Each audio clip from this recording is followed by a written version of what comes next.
上集第81則合目理美風穴を生ちなみに相当合目理美にわたる一貫が不番を問ず決意枠魔学をも高難3月のうち釈光なくところ百科間橋Entangling Vines, Case 81, Speech and Silence. Fuketsu Ensho was asked by a monk. Speech and silence partake of both transcendence and functioning.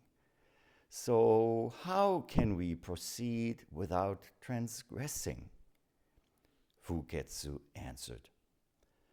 I always remember Konan in the 3rd month, partridges calling amid all the flowers so fragrant.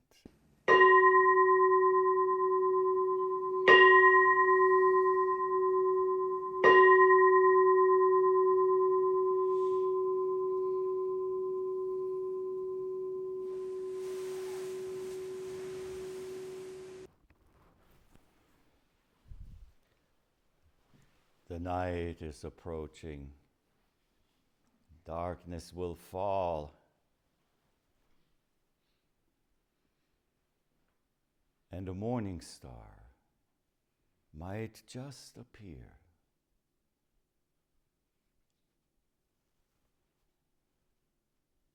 Our long day is coming to its end. But by now we should know it's not the end is near. We should know the end is here. The beginning is here. Justice. We have shared so much already. Not just space and time. Not just meals, but some kind of aspiration that brought us here. And not only brought us here, but also against all rational odds, kept us here. The only reason not to run away from here is, well, it's many miles till the next place where human beings actually live that could give you shelter. The road is treacherous, but we know that our road discriminates evenly. It is as hard to get here as it is to leave. In fact, leaving is actually easier. But so we have shared this aspiration, and we continue to share the actualization of what has brought us here. Even if we get to places and times and this moment where there might be doubt, asking, what am I doing here? My legs are killing me. And if it's not the legs, it's the back. And if it's not the body, then we'll be introduced to something even worse and more painful. It's like something that happened in our lives that it's endless. It's endless. And so I have taken to a saying that I came up with and that I want to share with you, and that is, life is an acquired taste.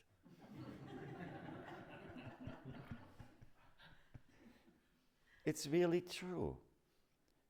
And we have to look at it from that point of view. I have said that before also, many people when we just do what we do all the time, over and over again, that is like somebody who goes to the same restaurant and orders the same dish over and over again and calls themselves a food critic. we have to taste all of it. We have to be open to taste all of it. And we have to give ourselves the patience, the forbearance, and the compassion to recognize when the taste yet is too overwhelming. Liberation is a wonderful aspiration. But believe me, I don't know about anyone who has reached liberation at gunpoint. We cannot force ourselves there. Time, ripening, conditions, call it purification, all of it has to serendipitously come together to allow us the taste of liberation. The moment we forget about looking for, wanting liberation, finally liberates us from the last thing that keeps us from being free. So tonight, we might think, oh, this is the last day. This is the last lunch. This is the last this. And we don't realize, yes, you might as well say that. But you have to say it in a different way, not in a way of looking at the space of this Rohatsu Sesshin. But, this could be my last lunch. This could be my last breath. This could be my not even a last word. It's really important. One interesting twist on the practice of susokan, of the counting of the breath, is that after some time, when one really knows how to go from 1 to 10 and all of that without any difficulty, is to switch it up and to start at 10 and to go to 1. And eventually we will reach that 0. Reminding us that our breaths, they are not accumulated. There might be a tendency to think 1, 2, 3, and then finally I have 10. It can turn into breathing capitalism. And then the market crashes and it goes back to 0. But if we go sometimes the other way, the number of breaths in this lifetime, 1 less, another 1 less. So breath counting in whatever direction we go is not about the counting the breath, but making every breath count. Quite different. Now, but let's not be overly serious. It can be a lot of fun. I invite you to join the Rohatsu Sesshin fun club and to join us sitting outside in the yoga hour.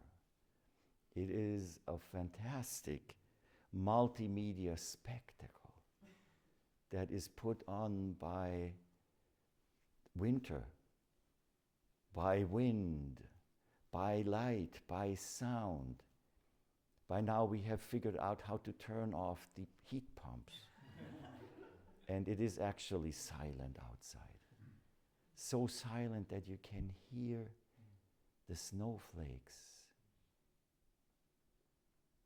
falling, hitting with the wind against the dry leaves that remain on some trees. And there, a couple days ago, we were sitting there and the wind came and whipped up this huge cloud billowing of snow, and it came just at us. And those of us who didn't wear hats, hats are allowed. It came here for monks, it went in here, and then you could feel, it is melting. And maybe 17 degrees, and all of that. I almost started laughing out loud in joy. And then my rational mind conjured up the image of a rational person standing there looking at us and saying, "What the hell are you doing? Are you out of your mind?" Of course. Meeting what is, bringing the Kanzeon practice into the cold instead of shivering. Remember when we call on Kanzeon and the robbers come and will assail you, call to Kanzeon and the robbers will be turned into your friends. When I first heard that in the translation, I thought, yeah, sure. But then sitting outside, not dressed well enough, beginning to shiver and being pushed really against the point of, well, I can't. Well, maybe let's try that Kanzeon thing. And on every breath,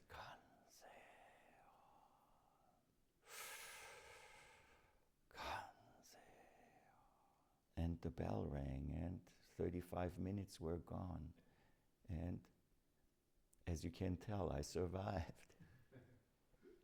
So many wonderful opportunities that we can meet in this experience of bitterness that we heard yesterday. The bitter taste of tea that Hakuin spoke about in his Rohatsu exhortations.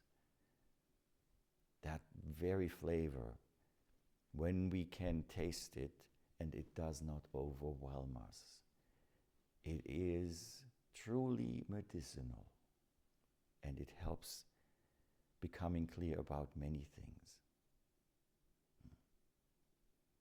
So we have a koan today. Let's go into that next.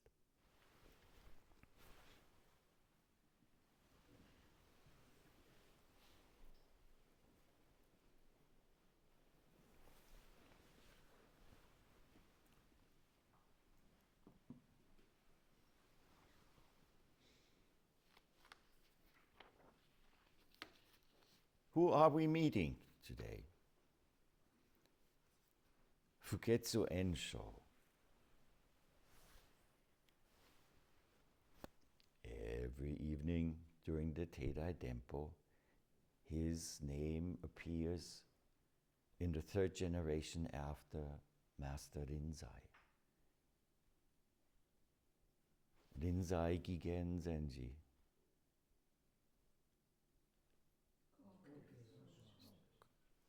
Nanin Egyo, and then Fuketsu Ensho. So Fuketsu Ensho lived from 896 until 973. Appears in less than 5 cases here in the Shumon Kattoshu. And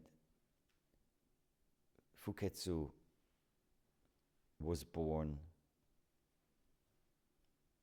in a family by the name of Ryu. Of course, in Japanese, it's pronounced Ryu. Somewhere near in Honan. And he was, as we know from the chant, the Teidai Dempo, a Dharma successor to Master Nanin Egyo. Here is a quote from his biography that you can find in the record of the transmission of the lamp, the Keito Dentoroku. It says, in the second year of Choko, this Fuketsu Ensho, in China, he had decided to study Zen after having been engaged in, at first, studying other types of Buddhism. And that kind of career he ended up in because he failure again. He failed the exam to become an imperial, whatever position he would have gotten. So the civil service examination he failed, and I will become a monk. First he looked at the Lotus Sutra, which has that chapter 25 with Kanon that I just talked about. And after the Lotus Sutra, he went, I want to do some meditation. And he studied the Tiantai or Tiantai tradition in China, which is samatha vipassana type of meditation. And then he arrived to study Zen. In the second year of Choko, he arrived at the waters of Ho and saw a hut made from reeds up a mountainside. He asked an old peasant and was told it was old Fuketsu monastery. Monks of the precept school, the Vinaya school, used to live there in olden times. Remember, often when we hear about these Zen ancestors of the first couple of centuries, from 600 to 1000, they started often as studying the Vinaya. And here already in this time, in the last century of the millennium, the precept school had lost a lot of vitality and followers. So he found this empty monastery. They used to live there in olden times, but food came scarce. Very little food, owing to poor harvests, droughts, too much water, vermin. Same story as yesterday with Fudaishi. They got old and they left. They left the place behind. Only a Buddha image remained, a drum and a gong. He asked the farmer if anyone had been there in a long time, and he said, no, nobody ever goes there. So do you think I can move in there? Why not? So he moved in. By day, he went into the town and begged for food. Begging for food sounds kind of, I would never do that, right? Never. Sorry, too late. We already did it. The last 2 nights, we did exactly what the monks do when they go on their begging rounds, on takuhatsu. There they wear the ajirogasa, the hat that goes below your eyes so that the people you meet don't see your face. It takes away your I am as a person and makes you a disciple of the Buddha that does not need to be recognized by any characteristics. And in order to announce that the monks are in the neighborhood, what do they do? Oh.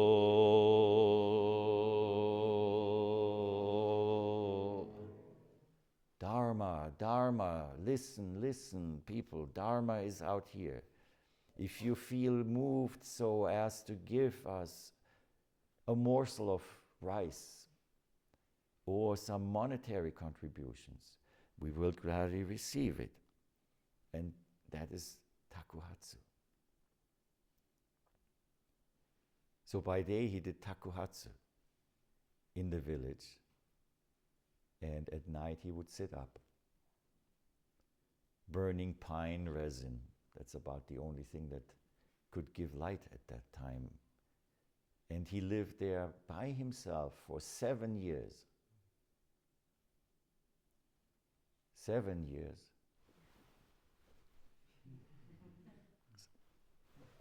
Right? 7 is important. Eating very little because you couldn't find that much food in that little village, and the farmers themselves had suffered through the same kind of hardships as the monks. But he was maturing. He was maturing. He had already inherited the Dharma from Nanin, who only had 2 successors. Very, very strict teacher. While he studied with Nanin at the monastery, he was the Enzu. He was the head gardener. And there's the story that one day Nanin came to the vegetable garden and asked Fuketsu, "How do you consider the southern stick?" This is a wordplay because Nanin means southern temple. And so Nanin is indirectly referring to himself. So how do you like it here at this temple? Basically, he is asking. "Admirable," answered Fuketsu, and continue. "How do you consider this stick?" And Nanin raised his stick and said, "To endure under this stick until completely lifeless, and even under such circumstances, not to question the teacher." And Fuketsu awakened. The stick, of course, stands for many, many different things. But this is not a stick koan, so we won't spend too much time on it. 7 years he lived there, and it is said in this Keito Dentoroku, he was maturing. It's translated as the holy womb or the holy embryo. In this Rinzai tradition, it used to be the way that first the person receives their Dharma transmission and becomes a successor, all within the confines of the monastery and the training place. And then they were sent out to connect again with the society. Because we human beings tend, when we go into a place like this after some time, there's a danger of becoming out of touch with what one is not in relationship with. I didn't want to say institutionalized, but that too can happen. It can happen pretty quickly. And leaving a place then and being out there poses a lot of challenges, even for us when we leave here and go back. Suddenly everything will feel like an onslaught of all these things that we were so easily coping with before. Or we have developed sensitivities that we feel more vulnerable because we are more open. And frankly, well, when you go to see your boss, it's not Doksan.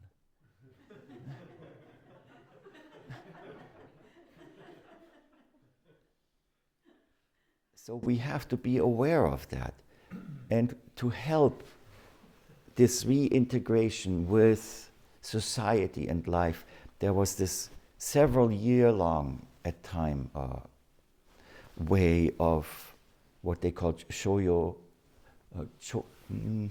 the long ripening of the sacred embryo. Choyo shotai, right? Choyo, long, shotai, ripening of the embryo. And that was basically to re-socialize someone who had gone through these austerities. It was not, even then, it was not very popular to take your hitting, shouting Zen back into the temple where families and Sangha exists. That is a different side of the manifestation. You cannot drag what is on the top of that sublime peak into the marketplace and use it the same way. So that's what he did there. He matured this holy embryo. And living like this in the retreat truly means to even forget the circumstances of one's training and the things that one has gone through and become completely naked. And naked is a wonderful word for completely natural, without artifice, without anything added that doesn't need to be there. After this, then becomes the teaching, and he became a teacher and had a monastery himself. So let me give you some taste of how he taught. At one time, Fuketsu said to the assembly, I have reared about 500 cats, all with sharp claws. Having reared them, they now have exterminated the mice under the roof of the zendo.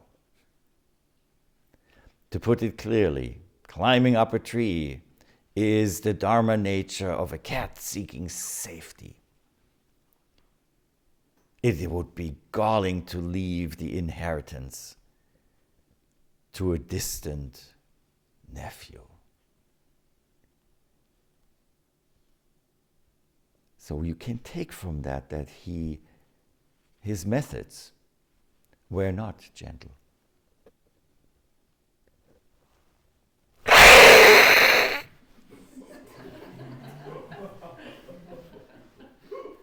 That is Tippy, who lives upstairs. Yeah, that's how Tippy talks, right? You walk around the corner. Maybe he came from Fuketsu. So the mice. Have you encountered any mice in your zazen? No? Maybe not physical. In my apartment in New York, yes. Yeah. We do have mice here.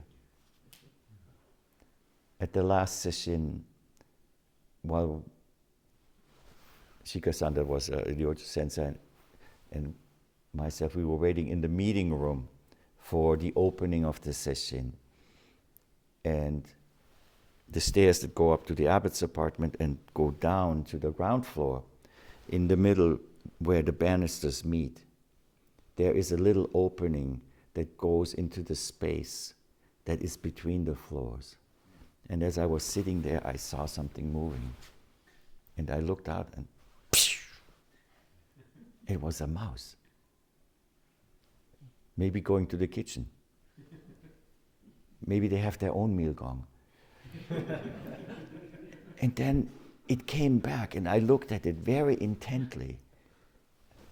And it looked at me with these big, round, globe eyes. And disappeared back into that hole. But these are not the mice I am speaking about. In Zazen there are other mice, or it could be rats that come and start gnawing on us, or we discover them. Oh, this is what this feeling is. There's something that has been gnawing on me for so many years. And that's where we need the cats. One of the really most successful hunters of cats is this one. It's completely black. And its name is Moo. Moo. Moo. Many mice have been caught by Moo. Here's another about the succession. Fuketsu's successor. Who's Fuketsu's successor? Who comes after Fuketsu Ensho? Shuzan Shonen. So Fuketsu at one time ascended the high seat and told the assembly this story. It's case 124 actually. Fuketsu Ensho went to the hall and said, "The world-honored one looked upon the assembly with his blue lotus eyes. Then he asked, at that moment, what was the Buddha teaching? If you say he was teaching by not teaching, you are insulting the old sage. So tell me, what was he teaching?" At this, Shuzan Shonen got up, shook his sleeve and left. Fuketsu threw down his staff and returned to his quarters. His attendant, the Inji, followed him and asked, "Why didn't Shuzan answer you?" Fuketsu replied, "Because he understood." The blue lotus eyes. That is one of the 32 characteristics of the Buddha. The blue lotus eyes. So this is the person who we meet here, Fuketsu Ensho.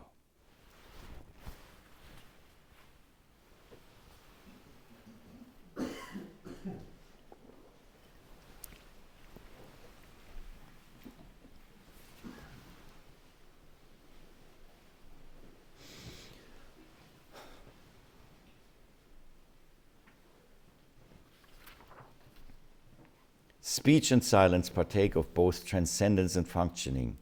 So how can we proceed without transgressing? Is the question. The characters here in the title, it's called Go Moku Ribi.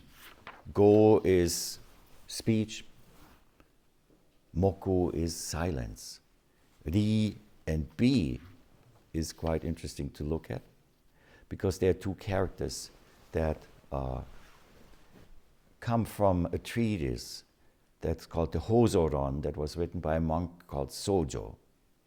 And Sojo lived at the same time and was a disciple of Kumarajiva.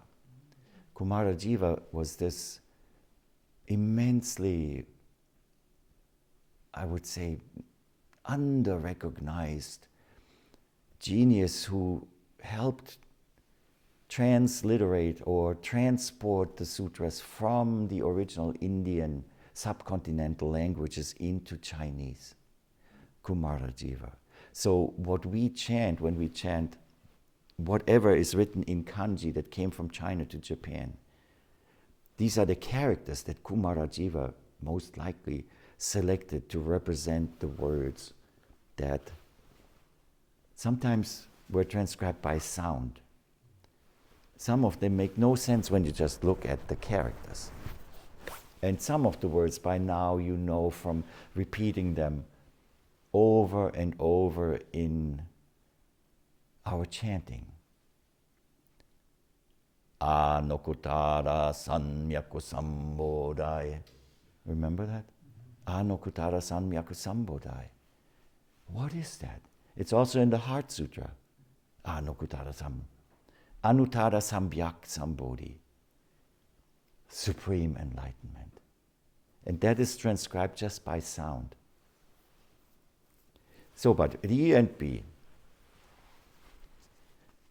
Sojo, this person who wrote this Hosoron, was also exceptionally talented, religious genius, but also very much leaning towards philosophy. He only lived for 31 years. He was executed for unknown reasons in the year 414. He was born into a very, very poor family, and to better himself, he learned how to write. And he became a scribe. And becoming a scribe made it possible for him, coming from these very, very meager living situation, a familiar situation, made it possible for him to read many, many treatises and books. So since he was philosophically inclined in his nature, he was very much interested in reading books dealing with metaphysical ideas and religious studies. The first thing that he delved into was the Tao Te Ching, of course. And then he came across Kumarajiva. And what was Kumarajiva translating at the time? The Vimalakirti Sutra. And being involved in that and seeing that, Sojo was so overjoyed that he decided to become a Buddhist monk. It is said that 7 days,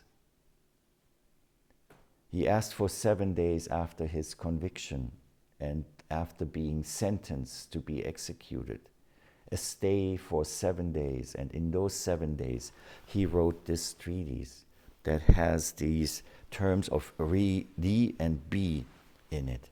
There's a chapter that is called the Ri-Bi Taijobon. So this Hosoron has this chapter. And in this chapter, he expounds a religious view using the terms Ri and Bi. So, what is Ri? The character Ri: detach, separate, disjoin, digress. We have encountered it in our chanting also, because it is right there in Hakuin Zenji's Zazen Wasan. Shujo honrai hotoke nari, mizu kori ni gotoku nite, mizu o hanarete kori naku, shujo no hoka ni hotoke nashi, the hanarete, hanareru. Apart from water, no ice, detached, separated, cannot exist. Later it says also, Itsuka shoji o hanaru beki. When can we be separate from, disjoined from life and death? So it appears quite often. Also common words, of course, rikon, right? Now, rikon, it means divorce, the splitting of a marriage. So that's what it means, ri. The other one, bi, literally means subtle, delicate, minute, mysterious, but interestingly also incompetent. Here it is translated as transcendence and functioning. Transcendence and functioning. So, the actual truth of the universe, or let's call it the reality of Dharma, is before any name, before forms and distinctions. And that is a fundamental activity, that there's oneness, there's equality because there is no distinction. And everything returns to that one. And this is described in this treatise as Ri. Then this fundamental activity of Ri, of the equality in the truth of the universe, works and brings forth in so many ways the 10,000 things in accordance with varied circumstances and conditions. Conditional arising and differentiation occurs. And this creatively free working, functioning is called Be, subtle, mysterious. And even though it acts in these infinitely varied ways of differentiation, fundamentally it itself, Be, is pure and undivided,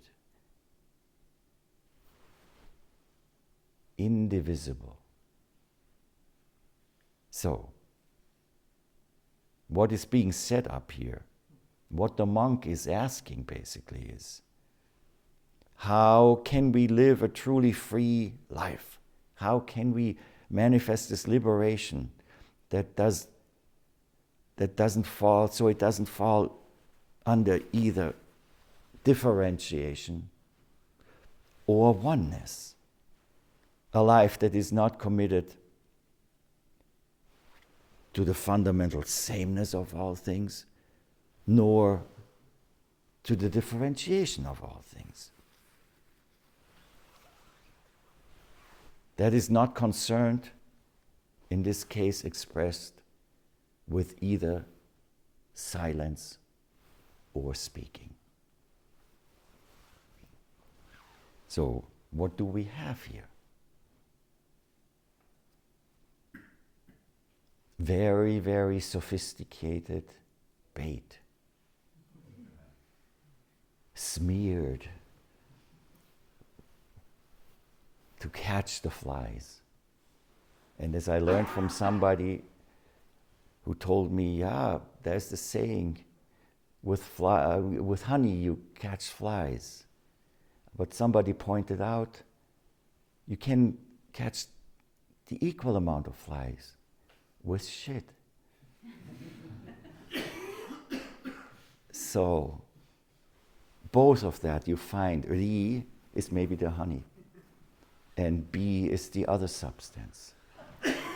But whatever it is, what is set up here, seems in the beginning like this monk is just stuck to a dualistic view of some kind of a philosophical argument.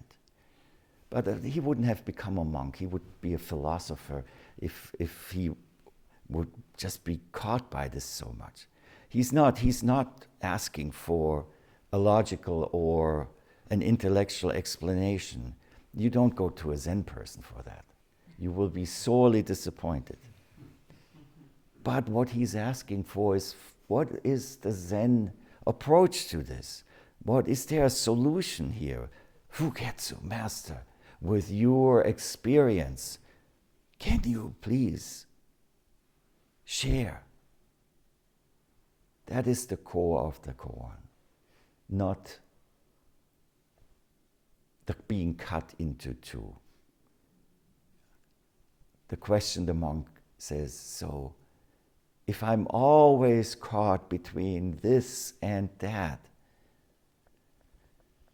how can I be alive and not offend one or the other? And still, so he's suffering from that. And I suppose it's not just that person. Isn't that one of the biggest conundrums we face as human beings? We affirm this, and in the affirmation of this lies the implicit rejection of everything else. This is the state of being incomplete.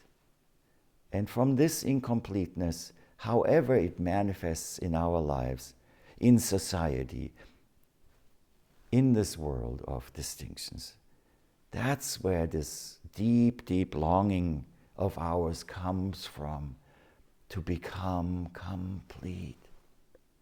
We don't chant that just because it sounds nice. Become complete. Sangha relations. Sangha relations, not just, this is the reverse now of Tora Enji's vow. Not just human beings Sangha, not just sentient beings Sangha, even insentient things. All of it. So this is the real core of this koan that lies behind that. And it's very, very profound. Very profound. But we don't know what to do with it, because we grew up in a school system and in a culture that teaches us about Western philosophy. René Descartes. I think, therefore I am. Before that it says actually, I doubt, therefore I am. Because he argued that it's a proof of the existence of a separated identity that it can doubt itself. There is a word for that in the Buddhist teachings that is like, I would call it self-referential mind. Yes, that's how self-referential mind comes into existence. And so the whole philosophy is based upon, okay, there's this base layer of the self that exists and is just assumed to be there.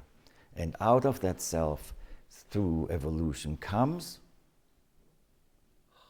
consciousness. However, the Asian wisdom traditions have a completely different setup, where this fundamental layer is consciousness. It is consciousness. And out of that consciousness arises self-referential mind. It's quite different. Quite different. So the self-referential consciousness is an outgrowth of that always underlying consciousness that's there and that connects everything. So when we think then and use words like transcendence, the word transcendence comes clearly from the Western tradition, because it's this evolutionary kind of things. First you have the separation, then you have consciousness, and then there must be a higher consciousness. But that is the wrong direction for this practice. It's not up, not higher. The peak is reached. There's a limit to it. Transcendence is not going further, but again, as we hear, with mountain peaks, with flagpoles, and whatever it is, returning, returning, returning, returning. So the question, how do we transcend? How do we transcend dualism? Trialism? Polyalism? Plus one. We are back into the business of intellectual capitalism. It goes the other way, going back to zero. So, what does the Master offer? Not an explanation, but a verse. A verse that is sometimes ascribed to a specific poet, but when you research it, you will find out that that verse is not included in the works of that poet. So it might have been Fuketsu himself, because he was from Konan, saying, I always remember Konan in the third month. Partridges calling amid all the flowers so fragrant.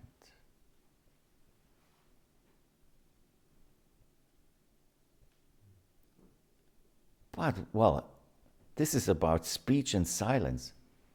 Isn't he speaking? What if he had said nothing? Again, neither Fudaishi nor Vimalakirti will work here. That's not what it's about. The truth of Zen is not concerned with this Ri-Bi dichotomy, relativity.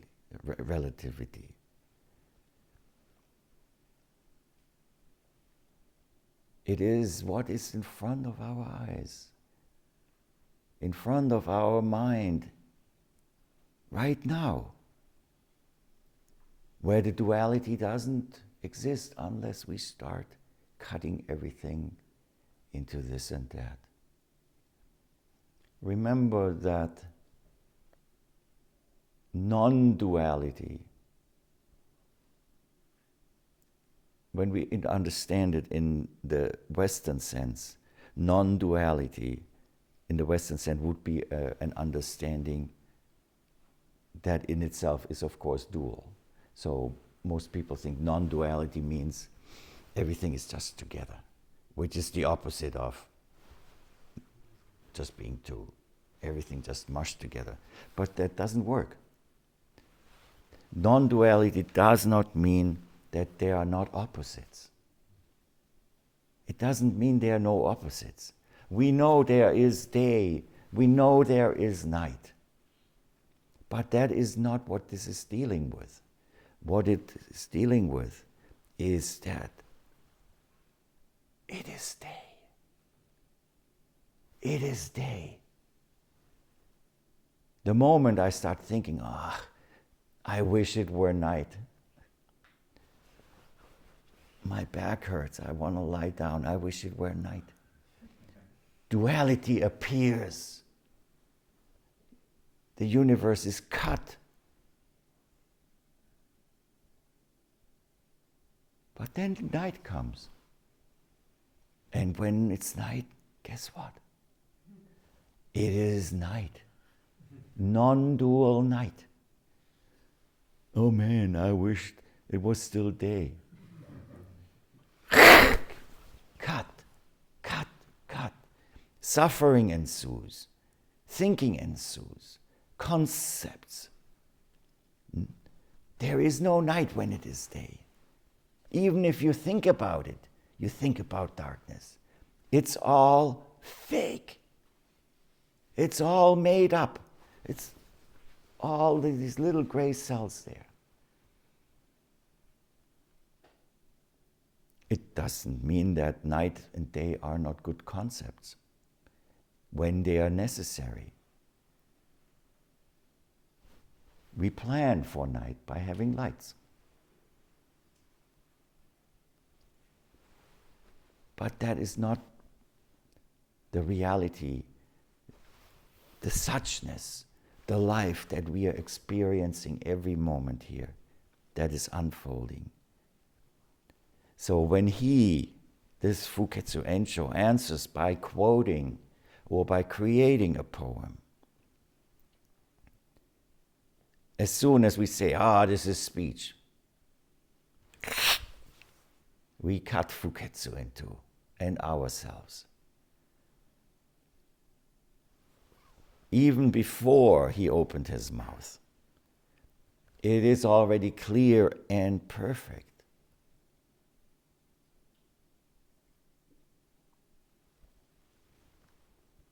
There is no separation. We create it artificially through the delusions of our separate identity, of objectifying and cutting what is and opposing it with what we concoct in our mind. But you know what? We are really, really good at that. So it takes a good amount of effort to unlearn our being attached to that. We have to recognize it's happening, yes.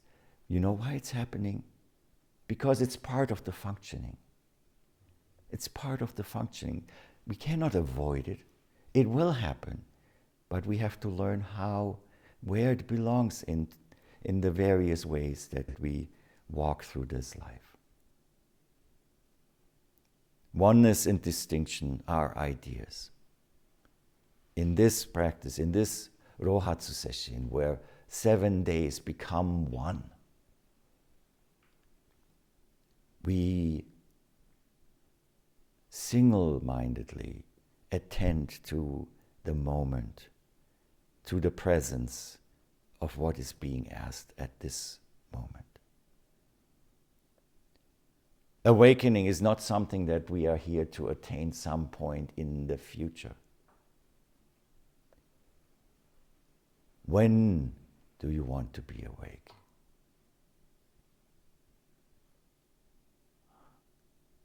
Do you really want to wait? So the funny thing that expresses this, we happen to be, the Chingi Roshi is here and myself, so we are short on space for Doksan. Tonight actually we have 3-ring Doksan. 1 on Zoom and 2 here in person. And upstairs in the library, it is set up so that I'm facing the wall, and there hangs a calligraphy. And Gemyo-san helped me with it. What it says on it is the first half of a phrase that you will find in Zen Sand, in the Capping Phrase collection. And what it says is, I looked it up in Zen Sand, I found it. Matsu ni koko no iro naku, take ni joge no fushi ari. The pine has no old or new color. The bamboo has upper and lower joints. So if I were asked, speech and silence partake of both transcendence and functioning. So how can we proceed without transgressing? Matsu ni koko no iro naku, take ni joge no fushi ari.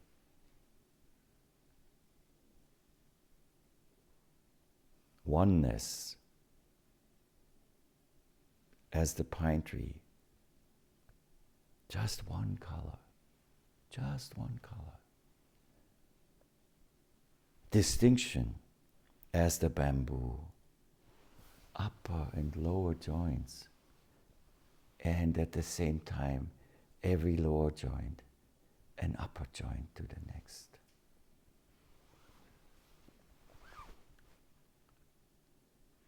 You have all solved this koan already.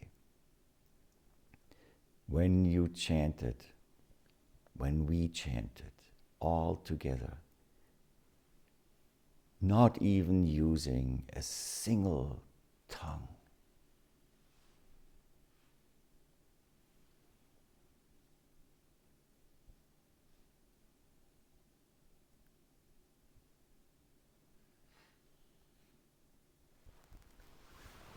This is the silent part.